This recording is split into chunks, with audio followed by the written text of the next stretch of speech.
Solutos, solventes, recordamos las características de un soluto, de un solvente, vimos lo que era la solubilidad, vimos soluciones saturadas, insaturadas, un extremo, sobresaturadas, el otro extremo, ¿no es cierto? Definimos solubilidad, que es la cantidad máxima de soluto que se puede disolver en un litro de disolución, y estuvimos recordando ese tema el día de ayer. Hoy vamos a hablar sobre los factores que afectan la solubilidad. Uno de los factores que afecta la solubilidad tiene que ver con la interacción que existe entre los componentes de una disolución, ¿ya? O sea, la interacción que va a existir entre el soluto y el disolvente. Recordando que el soluto no siempre puede ser sólido, sino que puede estar en estado líquido o puede estar en estado gaseoso. Entonces, dependiendo de la capacidad que tenga este disolvente para separar a las partículas del soluto o dispersarlo o disgregarlo, es cómo va a ser la solubilidad en esta solución química, ¿ya? Entonces tenemos que ver cuál es la interacción que existe entre disolvente y disolvente. Es el caso en que ambos son líquidos, pero uno de esos líquidos va a tomar el rol de soluto y el otro líquido generalmente se usa agua porque el agua es el disolvente universal. Entonces, ¿cómo interactúa ese líquido con ese líquido? Debemos recordar que dijimos que había una ley de la semejanza. ¿Qué significa la ley de la semejanza? Si ambos son apolares, no hay problema en la solubilidad. Si ambos son polares, no hay problema en la solubilidad, ¿ya?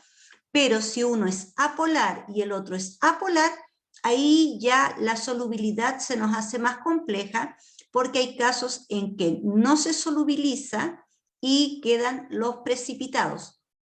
Entonces, a eso se refiere con esta interacción que debe existir entre el soluto y el disolvente. Entonces, ¿cómo interaccionan ambos cuando se mezclan?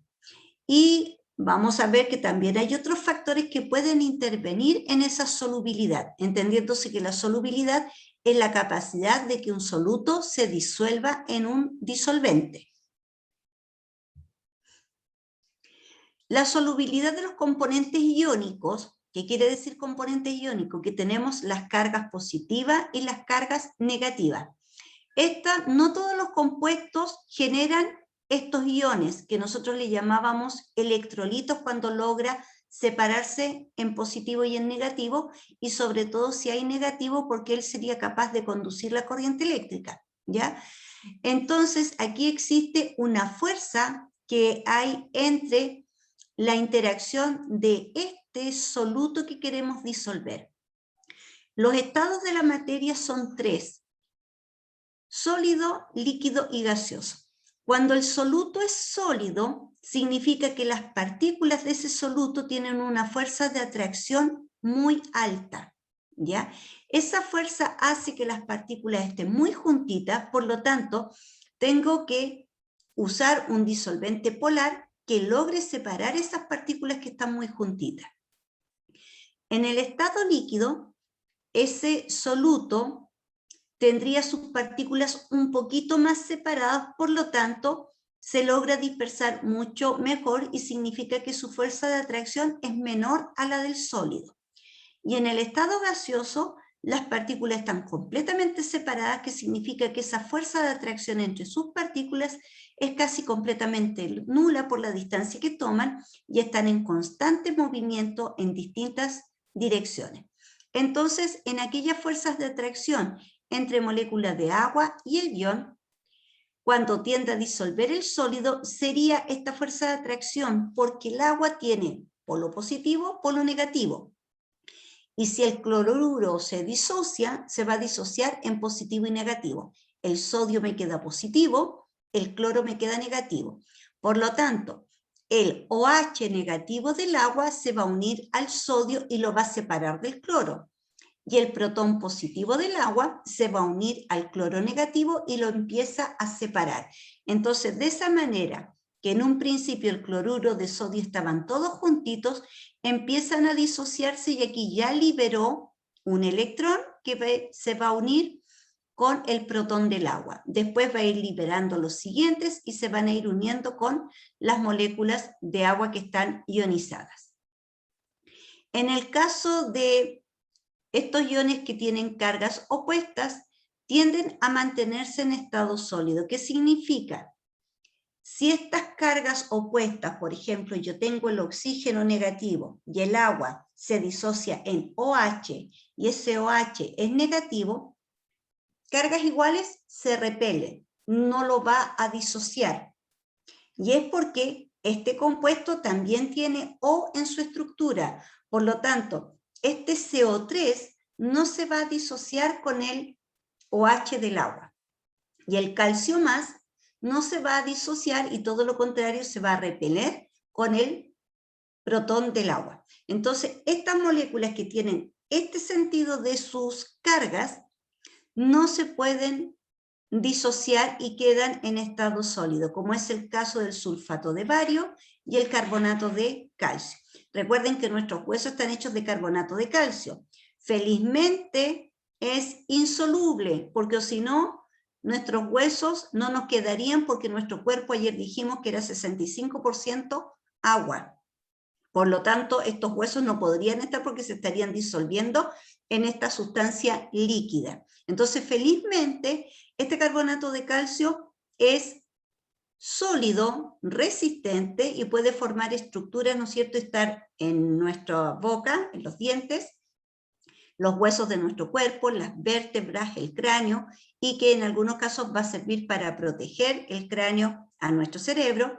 La columna vertebral va a proteger a nuestra médula espinal, y los huesos van a estar rodeados por musculatura, pero ellos nos van a dar la posibilidad de mantenernos en pie, y gracias a los músculos podemos hacer movimientos.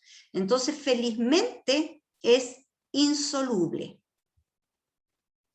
En relación a las disoluciones, acá tengo mi molécula de agua, acá tengo mi soluto, y estas moléculas de agua, que son polares, tienen que tratar de disolver a este soluto. Entonces, todo va a depender de cómo es la fuerza intermolecular entre ellas. Entonces, si esta fuerza es positiva, va a permitir que estos solutos se puedan disolver. Entonces, la solubilidad de las sustancias que no sean polares, son no polares, ¿no es cierto?, que forman enlaces covalentes y no enlaces iónicos, tienen una solubilidad muy pequeña.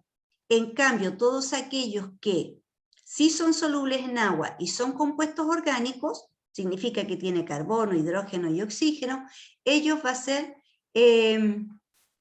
imposible disolverlos, y por esa razón que nuestro cuerpo está formado de moléculas que tienen en su estructura carbono, hidrógeno y oxígeno, porque ellos no se van a disolver en agua, ¿ya? Salvo este compuesto orgánico que tiene carbono, pero que es un alcohol, este es otro alcohol, y este es una mezcla de alcohol con grasa, con lípido, ¿ya? Ellos sí tienen lugares, ¿no es cierto?, para poder disolverse, porque a pesar de ser compuestos orgánicos, no forman estructuras sólidas. La temperatura es otro factor que ayuda a la solubilidad, pero ojo, la temperatura ayuda a la solubilidad de los sólidos. Cuando aumenta la temperatura en los gases, pasa todo lo contrario. A medida que aumenta la temperatura, el gas se vuelve menos soluble, ¿ya? Significa que disminuye su solubilidad por efecto de la temperatura. Aquí tenemos el caso de los sólidos. Tenemos este sólido que empieza a pp, tiene un coeficiente de solubilidad inicial de 10 y no necesitamos tanta temperatura, podemos llegar a los 50 grados Celsius y ya este compuesto va a ser altamente soluble porque tiene un alto coeficiente de solubilidad. En cambio, este otro que ya de por sí, a baja temperatura, a 0 grados Celsius, tiene un coeficiente de solubilidad de 60, es muy poco lo que aumenta a medida que aumenta su temperatura, a pesar de ya tener un coeficiente de solubilidad, y si lo comparo con el nitrato de potasio, su solubilidad es menor que él, ¿ya? El cloruro de sodio, que sabemos que es un sólido, también tiene un coeficiente de solubilidad que parte en el 40, y si yo lo mezclo con agua caliente, con temperatura, voy a lograr disolverlo, pero no va a llegar más allá de 50 en coeficiente de solubilidad. Y tenemos este otro caso, el sulfato de cesio, que también es un sólido, tiene una solubilidad de 20, pero a medida que aumenta la temperatura, disminuye la solubilidad de este sólido, ¿ya? Por lo tanto, no en todos la temperatura me va a generar efectos positivos en la solubilidad. Todo va a depender de las características del sólido. Y en los gases, todo, sin importar cuál sea el gas, aunque tenga un alto coeficiente de solubilidad a baja temperatura, aumentando su temperatura va a disminuir su coeficiente de solubilidad. Entonces, la temperatura tiene un efecto positivo en los sólidos porque a medida que aumenta la temperatura, aumenta la solubilidad. En cambio, en los gases, a medida que aumenta la temperatura, disminuye la solubilidad. ¿Se entiende hasta acá?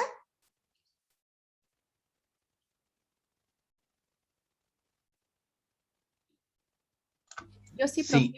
Ya. Ahora, consulta, o sea, los que son sólidos a mayor temperatura son más solubles, y Sí. los gases a mayor temperatura Uh-huh. son menos solubles. Menos soluble.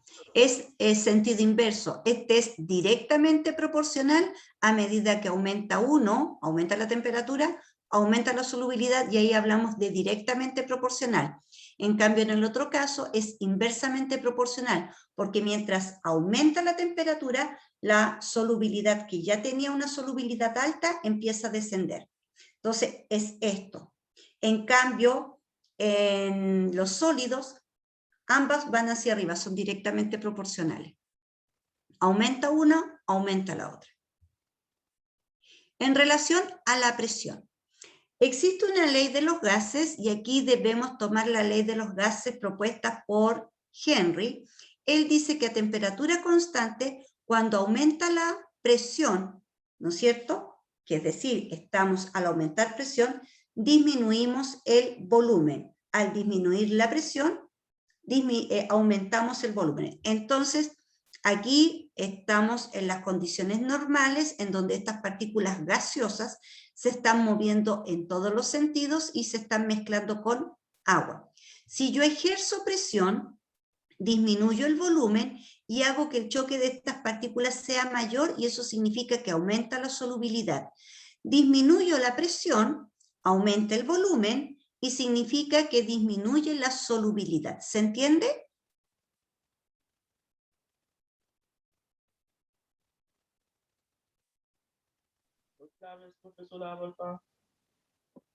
No te escuché.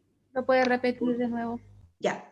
El primero está ahí la combinación de gas con agua. Y el gas se está moviendo en todos los sentidos, y aquí tengo un émbolo.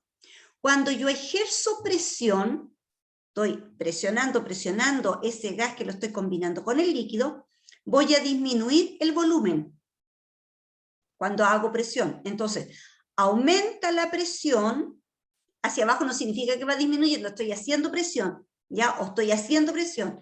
Cuando aumenta la presión, el volumen va disminuyendo, y a medida que disminuye el volumen y aumenta la presión, aumenta la solubilidad. Suelto el émbolo. Al soltar el émbolo, no estoy haciendo presión, estoy disminuyendo la presión. Por lo tanto, si disminuye, va aumentando el volumen. Aumenta el volumen, disminuye la solubilidad. Entonces, a mayor presión, menor volumen, mayor solubilidad. A menor presión, mayor volumen, menor solubilidad. Y esa es la ley de los gases propuesta por Henry, a temperatura constante, porque si yo cambio la temperatura, se modifica todo el sistema.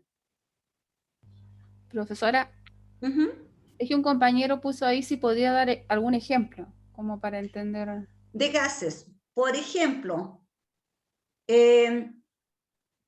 cuando tenemos el gas metano dentro de un balón de gas, ahí nosotros sentimos, ¿no es cierto?, que está en estado líquido. Si yo le abro la válvula, significa que le estoy disminuyendo la presión. ¿Y qué pasa con el gas cuando le disminuyo la presión?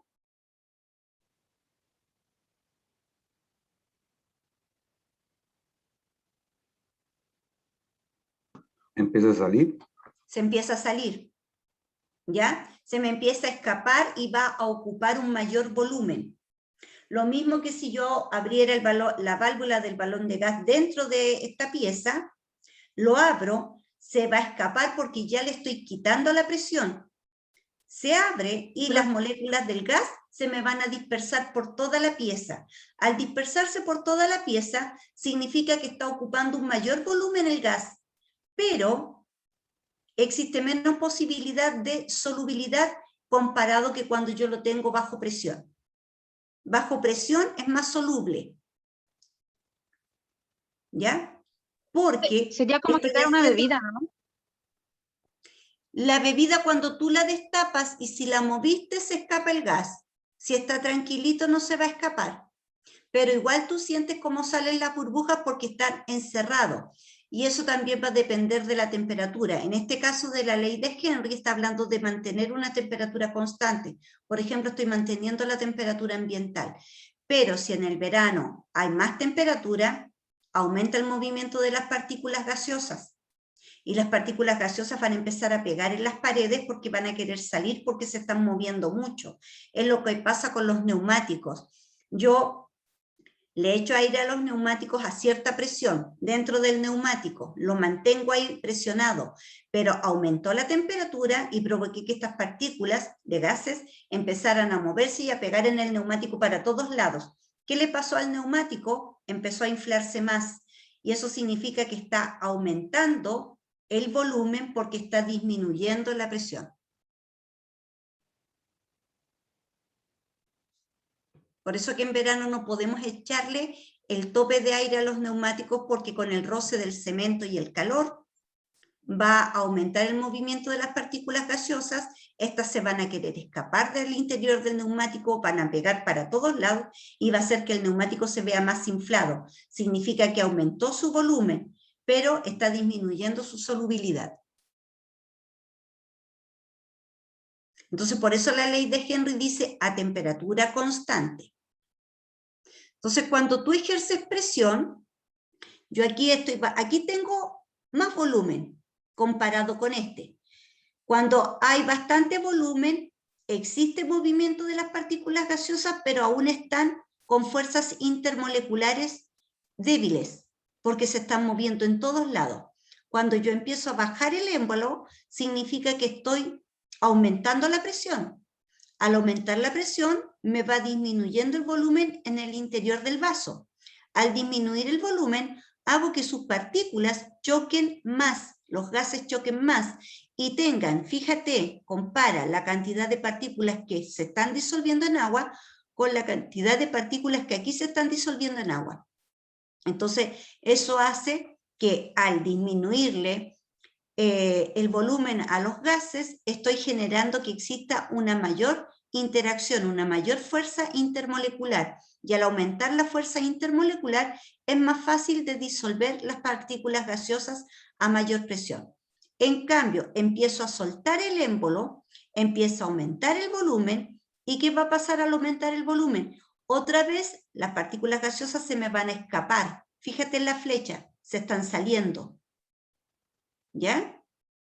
Como se están saliendo, otra vez va a disminuir la solubilidad.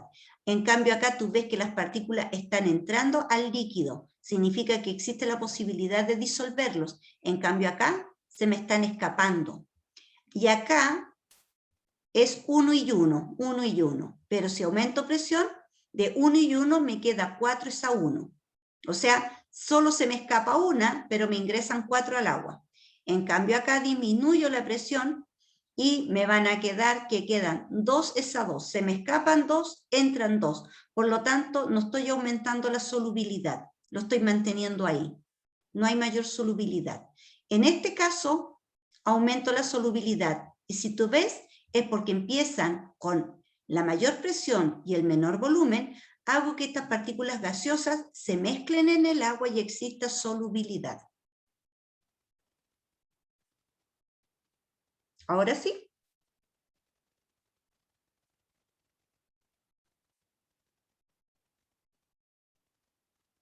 Sí, profe. ¿Sí? ¿Sí? Ya.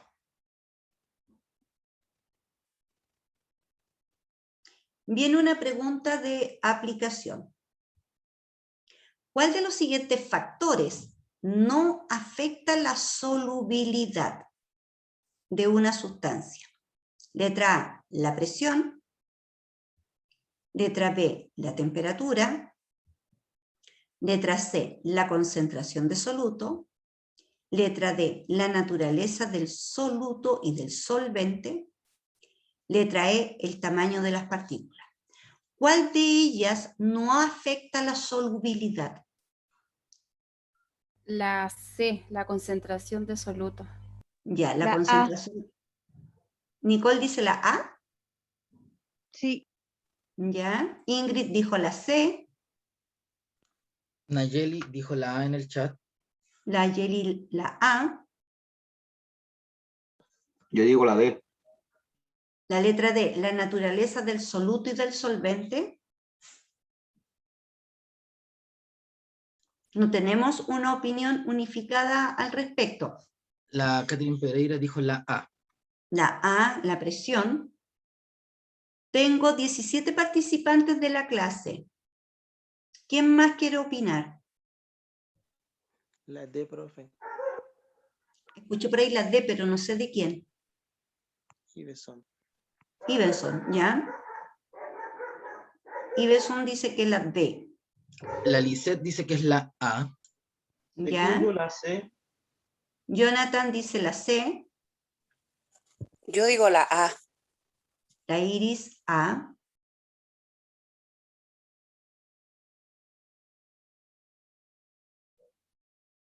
Ya. Redoble de tambores. Vamos a explicar. La clase de hoy tiene como título Factores que afectan la solubilidad. ¿Ya? Así se llama.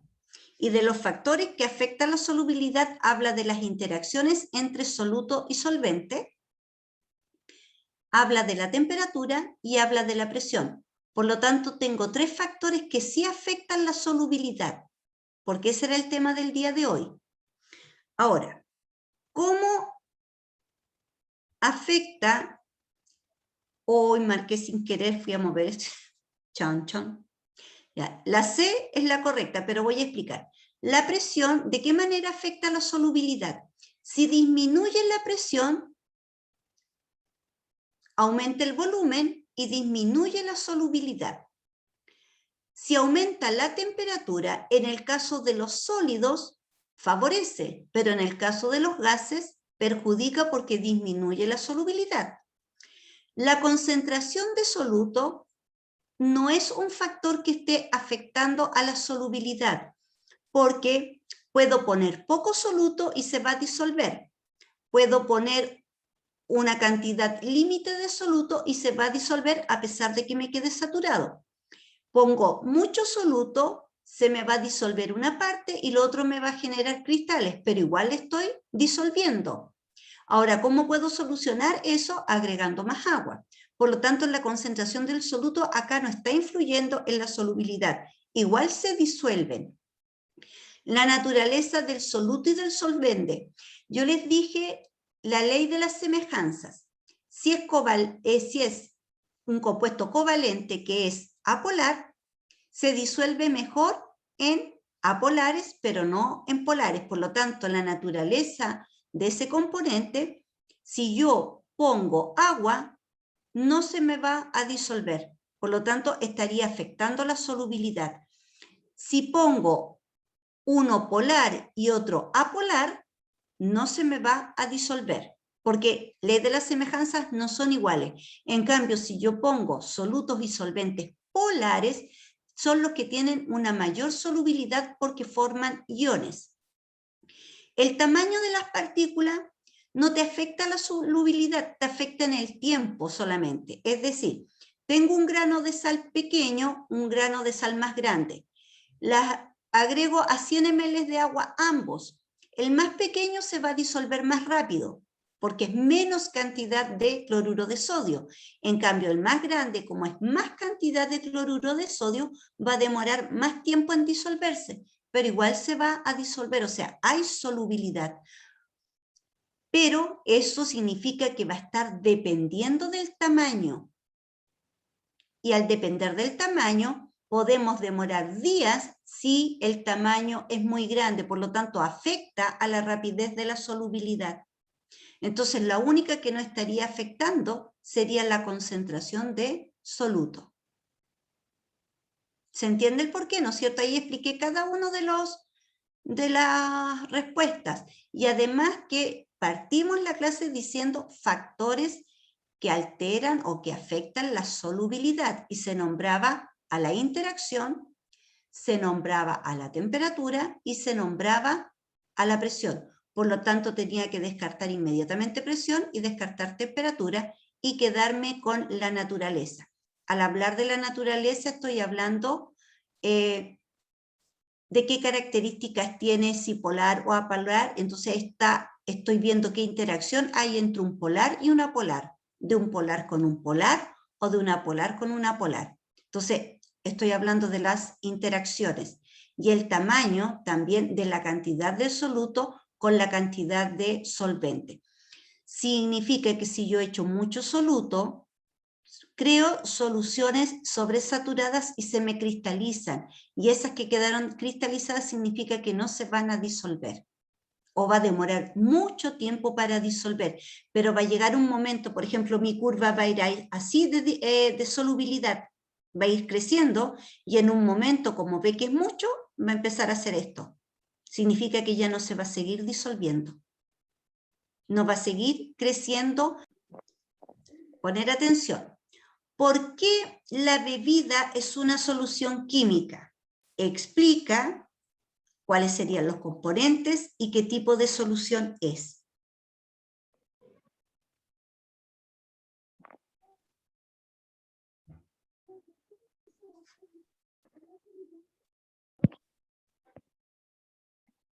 Aquí los 18 participantes tienen o que escribir en el chat o tomar el micrófono y explicar. Dime. Una pregunta, cualquier tipo de bebida, ¿cierto? ¿O alguna en específico? No cualquiera, una bebida gaseosa puede ser Fanta, Coca-Cola, Sprite, Kempiña, Crash, Bueno, 7-Up, ya. la que tú quieras. Gracias.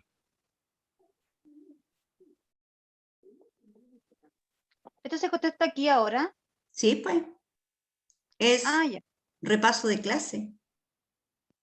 Significa que estas no me las tienen que enviar al WhatsApp. Se trabajan en clase. Profe, ¿es una solución química porque tiene más de un componente? ¿Porque tiene qué? ¿Más de un componente?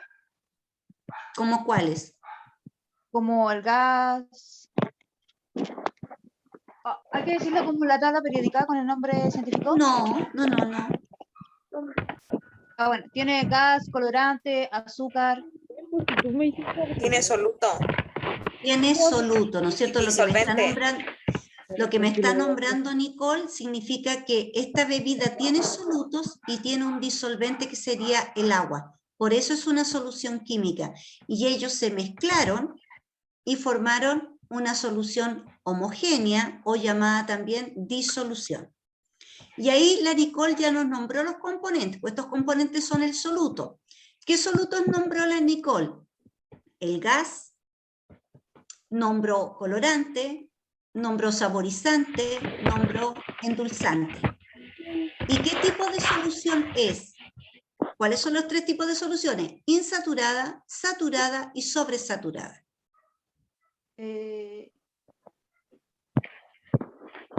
¿Sería saturada?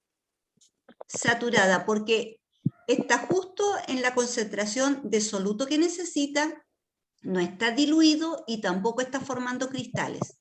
Por lo tanto, es saturada. Número 2. ¿Por qué el agua de mar o la salmuera son soluciones químicas? ¿Cuál es la salmuera, profe? Agua con sal. Sal, También muera. porque tiene un soluto y un... Porque se diluye. Ya, tiene un soluto, tiene un solvente y se diluye. Ya, o sea, se solubiliza.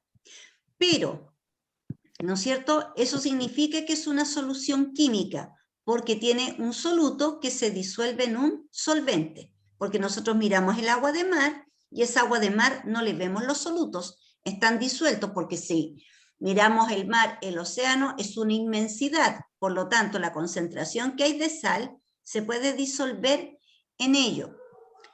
Pero si tú lo pruebas, ¿de qué te das cuenta? ¿De qué salado? Que está muy salado. Entonces, a lo mejor el agua de mar, esa concentración está bien para la cantidad de mar que existe. Pero si yo hago una salmuera, Tengo que calcular la sal. hay que calcular la sal porque si no nos queda pasadito y el pan amasado que queda muy rico y calentito nos va a quedar salado. ¿Ya? Porque todo va a depender de cómo nos quedó la salmuera. Por lo tanto, ¿cuáles son los solutos y el solvente en el agua de mar y el de la salmuera? ¿Y qué tipo de solución es? Sin harina. O sea, la salmuera tiene harina. Creo que tiene... No. Nicole, fíjate la pregunta. ¿Cuáles son los solutos y el solvente del agua de mar y de la salmuera? ¿Están escribiendo respuestas en el chat? La sal y agua, ¿no? Sal y agua, ¿ya? ¿La sal qué es? ¿Soluto? Es el Soluto. Soluto. sí, Y el agua agua sería es el solvente. solvente. Ahora, ¿qué tipo de solución se forma? Ya sabemos que son 3. Insaturada, saturada, sobresaturada. Saturada. Creo que saturada porque se tiene es como algo constante. ¿Ya? Entonces, acá el compañero dice que sobresaturado, perfecto. Es más, si yo traigo agua de mar, la echo en una olla y la caliento, rápidamente a medida que se va evaporando el agua, voy formando los cristales de cloruro de sodio. Por lo tanto, nosotros la sal que consumimos, pero que está refinada, es sal de mar. La sal Lobos está en la 8ª región, específicamente viene de Talcahuano, y es agua salada tratada para obtener de eso, de esa disolución, la sal de mar. Y la sal de mar significa que las personas que hicieron la sal de mar o en condiciones normales, sacas toda esta cantidad de agua y la dejas a temperatura ambiente, hay sol, el agua se va a evaporar y te va a quedar la sal. Siguiente. Tomando en cuenta los siguientes casos. Claudita, pregunta Lisset, ¿qué tipo de soluciones? En la salmuera y el... Ya. Sí. El agua de mar, por la inmensidad del mar y la cantidad de sal, es saturado. Porque en el mar tú no vas a encontrar cristales de sal.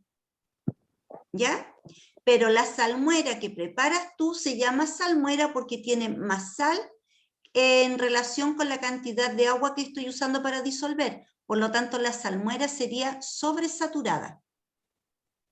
Por esa razón que la salmuera se prepara con agua caliente y no con agua helada. Porque con agua caliente logras disolver la sal para poder mezclarla con la harina. Pero si lo haces con agua fría, esa cantidad de sal nunca se te va a disolver en esa agua, en temperatura ambiente. Por lo tanto, la salmuera es sobresaturada y por la inmensidad del mar está justo la concentración de sal para la cantidad de mar. Por lo tanto, sería saturada. tomando en cuenta los siguientes casos. Letra A. Sistema de cables unidos a una ampolleta dentro de una solución de agua con sal. Sistema B. Sistema de cables unidos a una ampolleta dentro de una solución de agua con azúcar. Pregunta. ¿En cuál de los dos casos se encenderá la ampolleta? Fundamenta. La con sal, porque con tiene iones electro... Ay, ¿cómo se llamaban? Electro, no sé cuánto. ¿Alguien que pueda apoyar ahí a Nicole? Falta el nombre. ¿Positivo? ¿Ah? Tenía el electropositivo, ¿no? ¿Quién conduce la corriente? ¿El ion Yo creo que en las positivo o dos, el señorita. negativo? Electrolitos. El ion positivo. ¿Qué circula por los cables eléctricos? ¿Electrones o protones? Electrones. Electrones. ¿Y qué carga tiene el electrón? Carga positivo o negativo, los dos. ¿Qué carga tiene el electrón? Creo que el negativo, el protón Negativo. tiene- Ya, sí, el protón tiene electrón es positivo, negativo, el protón es protón positivo. es positivo. Ujú. Entonces, acá, el agua con sal, que significa cloruro de sodio, se me va a separar el sodio positivo con el cloro negativo. Y el agua también se me va a disociar en protón y en electrón, o sea, anión, catión. Por lo tanto, voy a tener cargas negativas, y al tener cargas negativas puedo conducir la corriente eléctrica. En cambio, el azúcar, cuya fórmula es C6H12 o 6, tiene la posibilidad de este compuesto orgánico de disociarse en iones. ¿Es polar o apolar? Apolar. Es apolar, ¿ya? Como es apolar o como es un compuesto orgánico, no disocia en iones. Por lo tanto, el azúcar disuelta en esta agua no va a conducir la corriente eléctrica. Tengo que tener electrolitos, y los electrolitos los dan los iones positivos con los iones negativos, pero específicamente el ion negativo, que es el que va a aportar los electrones, va a permitir que se conduzca la corriente eléctrica. Entonces estaba bien. ¿Sí? Sí, por eso decía que te apoyaran para que te recordaran que era electrolito.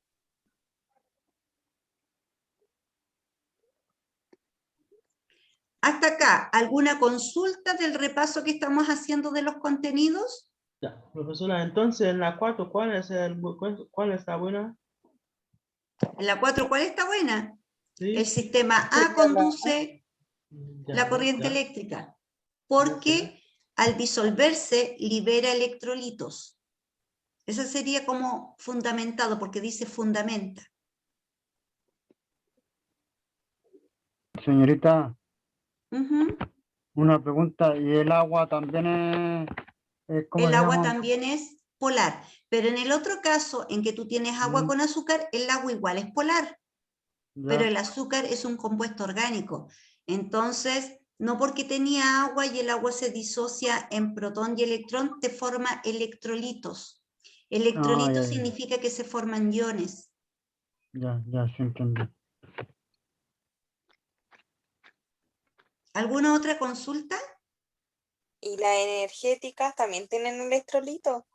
Las energéticas tienen electrolitos. ¿Qué significa? Que las energéticas generalmente partió, ¿no es cierto?, con los deportistas, porque el deportista, al estar en un partido, en un juego de tenis o el deporte que sea, al sudar está perdiendo electrolitos, está perdiendo potasio, está perdiendo sodio en la sudoración. Por lo tanto, estas bebidas te recompensan la pérdida de electrolitos y por eso tienen sodio, pero también son energéticas. Energética no significa que me están dando energía. Energética significa que tiene componentes de café y el café te despierta, ya te activa.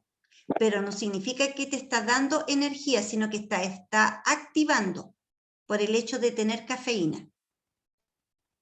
Por lo tanto, los hipertensos no la deberían tomar. Tú cuando te enfermas y tienes una severa indigestión y estás lejos, no tienes una asistencia pública, pero sí tienes un lugar donde te puedan vender estas bebidas, te tienes que comprar esa bebida porque esa bebida te va a hacer recuperar tus electrolitos y además te va a hidratar. O si has sufrido de vómitos y te estás deshidratando. Esa es la función de esas bebidas. Que tú recuperes los electrolitos perdidos. Pero no porque sí, porque por ejemplo, yo que estoy sentada hoy en día frente al computador, lo que menos estoy perdiendo es electrolito. Lo que más estoy ganando es pancita, porque pucha que como en todo este rato cuando estoy sentada. Pero no estoy perdiendo electrolitos, por lo tanto, si yo tomo de estas bebidas, significa que estoy aumentando la concentración de electrolitos en mi cuerpo y eso tampoco está bien, porque eso significa que formarías en tu sistema una solución que se llama hipertónica con muchas sales.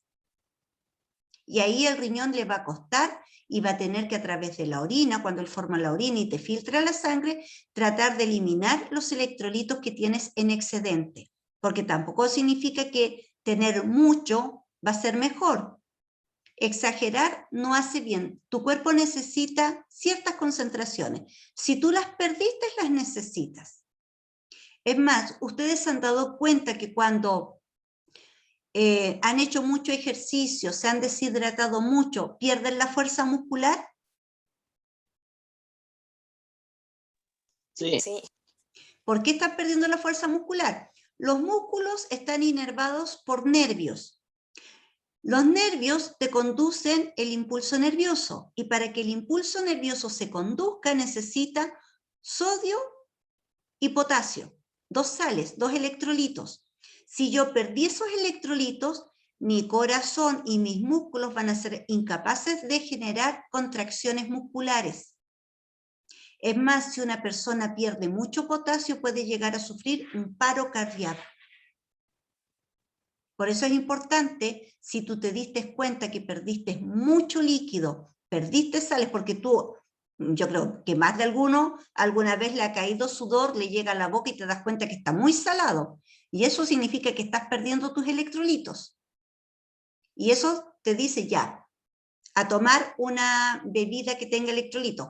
Pero antiguamente, cuando no existían estas bebidas y la gente que trabaja en el campo y tenía que estar horas expuestas al sol, para no deshidratarse, incluso aquellos que levantaban saco y los llevaban a un camión, eran los que cargaban o los que trabajan en la feria, y antiguamente no existían estas bebidas tónicas que se llaman, las personas se echaban sal a la boca, sal y agua, y de esa manera impedían transpirar y perder electrolitos.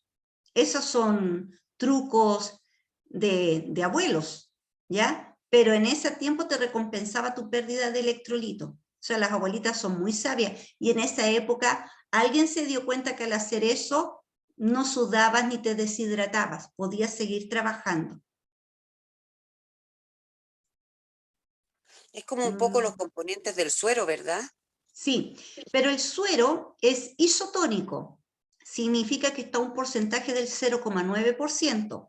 Significa que tienen la concentración justa de sales. Si a mí me aplican un suero que se llegaran a equivocar y le ponen más electrolitos y yo no perdí electrolitos, fui por otra cosa y me pusieron suero, a mí me puede provocar a nivel sanguíneo que mis glóbulos rojos se deshidraten y pierdan la capacidad de transportar oxígeno. Por lo tanto, las personas encargadas de ponerte un suero tienen que estar muy seguras de qué tipo de suero te van a poner, si el isotónico, un hipotónico o un hipertónico. Porque si es una persona que está almacenando sodio y te das cuenta porque la persona se hincha, significa retiene líquido, significa que tiene mucho sodio en su cuerpo y por eso retiene líquido. Por lo tanto, no le puedo dar un suero que más encima tenga sodio. Tengo que darle un suero que no tenga sodio, que sea hipotónico. y no isotónico ni hipertónico. Pero en condiciones normales los que se usan son isotónicos, porque esos no te dañan tu cuerpo, porque tienen la concentración exacta a la que tienen las células de tu cuerpo, el 0,9%. Si se fijan, lo que es concentración es muy importante saberlo. No es solamente para la química, para los químicos farmacéuticos o para los bioquímicos, va para todo. Incluso para nosotros, aunque estemos en la casa, porque si en un momento tú no tienes suero, que porque tú podrías tener en tu casa, comprar botellitas de suero para hacer alguna curación, o si alguna persona se está deshidratando, tiene una indigestión severa, vómitos compulsivos, tú le tienes que dar un poquitito de agua con sal, pero no saturada, un poco de agua con sal, para que la persona recupere los iones que está perdiendo y se logre hidratar. Pero se recomienda agua cocida, no agua cruda. Y ahí haces tu suero casero. Acá, a ver si se acuerdan, a lo mejor no se van a acordar de esto que lo dijimos en clase. De acuerdo con los valores de la sustancia, ¿cuál será insoluble en agua? Esos valores, chiquillos, son el coeficiente de solubilidad, la cantidad de gramos por litro. ¿Cuál de todos esos será insoluble? No se va a poder disolver en agua. Yo digo que el tercero. Yo igual digo el tercero, señorita. El ¿Será por tercero la sería claridad o no? el sulfato de calcio. ¿O no? El sulfato de calcio tiene una solubilidad de 2. El cloruro de sodio, una solubilidad de 300. Ya, ahora cambiaste, Nicole. No, porque estoy explicando el coeficiente de solubilidad. No, no era yo, recién estoy hablando. Yo ya, digo ya, que ya. el 3, pero yo conté como 3, el que dice 1,220. Yo digo el 1, 0,014. O ese es 2. Yo le ya, conté como acá, 3. porque obviamente no se iban a recordar, todo aquel componente que tenga un coeficiente de solubilidad cercano al 0 es insoluble. ¿Cuál sería en este caso? El 4, el que dije yo. El último. El último, el cloruro de plata, ¿ya? Comparado con el nitrato de plata, que también tiene plata, pero tiene un 1,2, comparado con el sulfato de calcio, que tiene un 2, y con el cloruro de sodio, que es el más alto y que tiene un 357. Entonces, aquellos que estén más cercanos al 0 son insolubles. Siguiente. ¿Cómo estamos en tiempo? Sí, porque tengo que explicar la pregunta esencial. Siguiente. A continuación se presentan 3 sistemas con soluciones que contienen agua y jugo en polvo, a temperatura constante. A. ¿Cuál de los sistemas se encuentra sobresaturado? Justifica. B. ¿Qué ocurrirá? Ustedes miren mientras tanto los frasquitos, los sistemas 1, 2, 3. ¿Qué ocurrirá si en cada sistema se adiciona una pequeña cantidad de jugo en polvo? Letra C. ¿Qué sucederá si se calienta cada sistema? Plantea una hipótesis. Letra D. ¿Qué sucederá si a cada sistema se le agregan 10 ml de agua?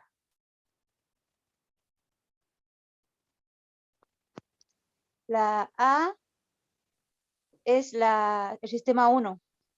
¿Por qué? ¿Por qué? Porque ahí sale abajo precipitado. Tiene precipitado. Perfecto. La B.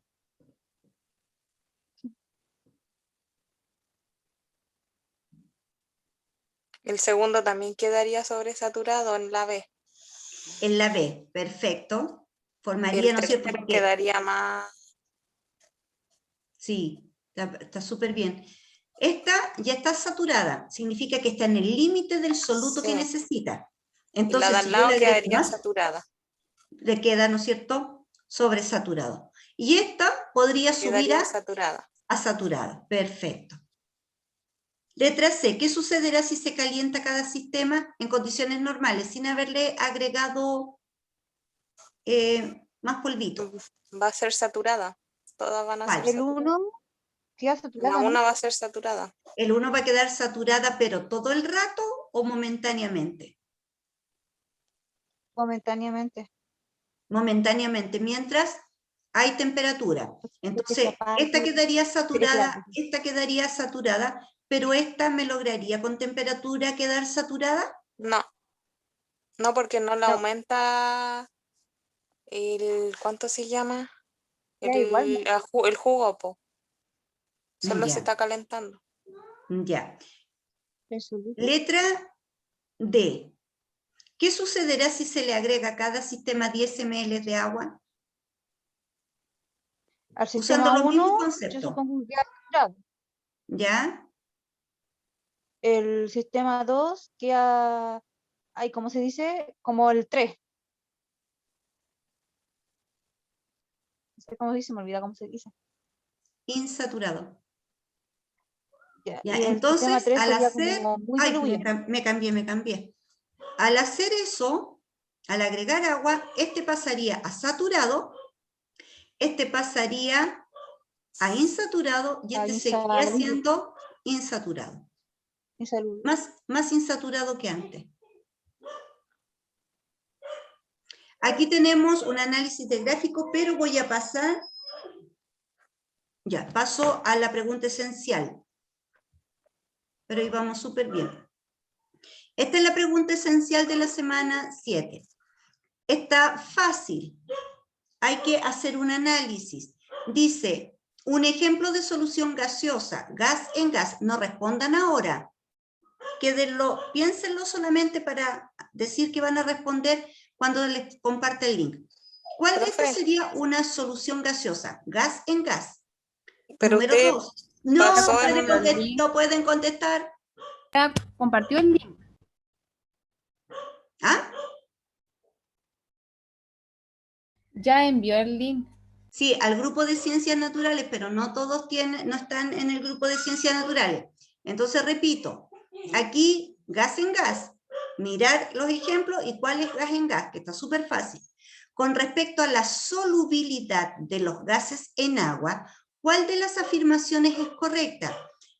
Aquí te va a hablar de la temperatura, te va a hablar de si es soluble en agua, te va a hablar de la presión, te va a hablar si no se disuelve en agua o si está saturado. Entonces, ¿en cuál de estas la afirmación es correcta? Porque hay 4 incorrectas, una correcta. Y en esta, dice el siguiente gráfico, uy, otra vez me fui para el lado, te representa la solubilidad de una sustancia en función de la temperatura. ¿Ya? O sea, yo apliqué temperatura y se me fue haciendo más soluble. A medida que aumenta la temperatura, aumenta la solubilidad. La pregunta es, al enfriar 1 litro de solución saturada desde 50 hasta 25, ¿qué cantidad precipita en el proceso? Permiso.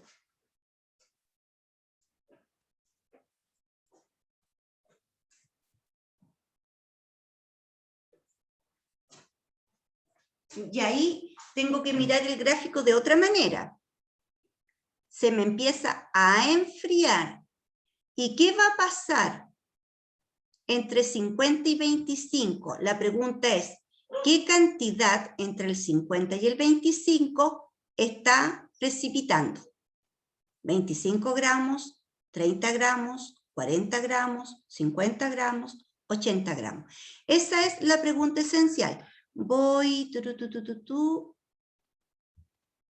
acá y voy a ver si está... ¿dónde está? ¿Dónde estás? ¿Dónde estás? Ese es PPT.